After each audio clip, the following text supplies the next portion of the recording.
L'ère du dollar en tant que monnaie mondiale dominante touche-t-elle à sa fin? Le 5 août, le marché boursier américain a subi une baisse vertigineuse de 2 trillions de dollars, ce qui a non seulement durement frappé les États-Unis, mais aussi entraîné des pertes significatives pour les investisseurs du monde entier. Cette chute dramatique a poussé de nombreux investisseurs à reconsidérer leurs investissements en dollars.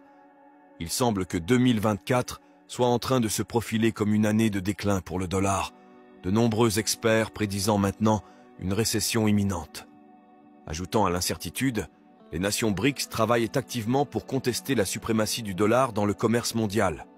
Face à ces développements, la question pressante est: le dollar peut-il résister à ces pressions ou assistons-nous au début de son déclin? Découvrons-le.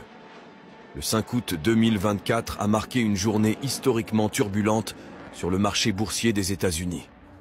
Dans la première heure de négociation, plus de 2 trillions de dollars de valeur de marché ont été éradiqués, laissant les investisseurs et les analystes du monde entier dans un état de confusion et d'inquiétude alors qu'ils tentaient de comprendre les causes et les implications de cette baisse dramatique. L'ampleur de ce krach, combinée au développement économique, a créé une tempête parfaite d'instabilité financière. Cette nouvelle, au milieu des efforts des BRICS pour provoquer la dédollarisation, prouve que la malchance du dollar a commencé. Le krach soudain et sévère du marché boursier américain le 5 août 2024 soulève la question. Qu'est-ce qui a déclenché cet événement inhabituel?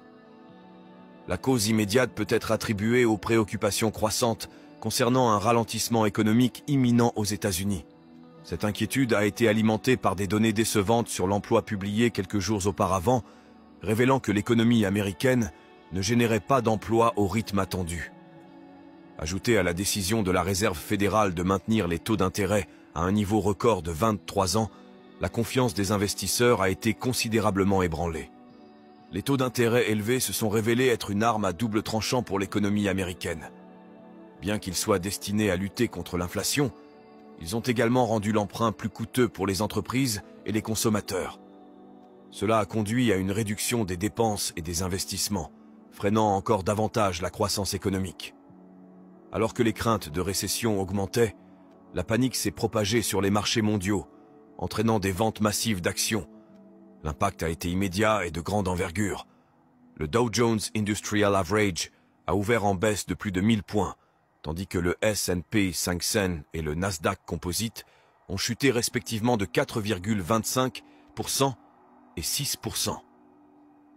Le volume des échanges a déclenché des arrêts automatiques de la négociation, mais ces mesures ont peu fait pour endiguer la vague de vente. Passant des déclencheurs immédiats, il est essentiel de comprendre comment ces préoccupations économiques nationales se sont traduites en une réaction mondiale des marchés. L'interconnexion des systèmes financiers d'aujourd'hui signifie qu'un événement significatif dans une économie majeure peut avoir des effets d'entraînement dans le monde entier.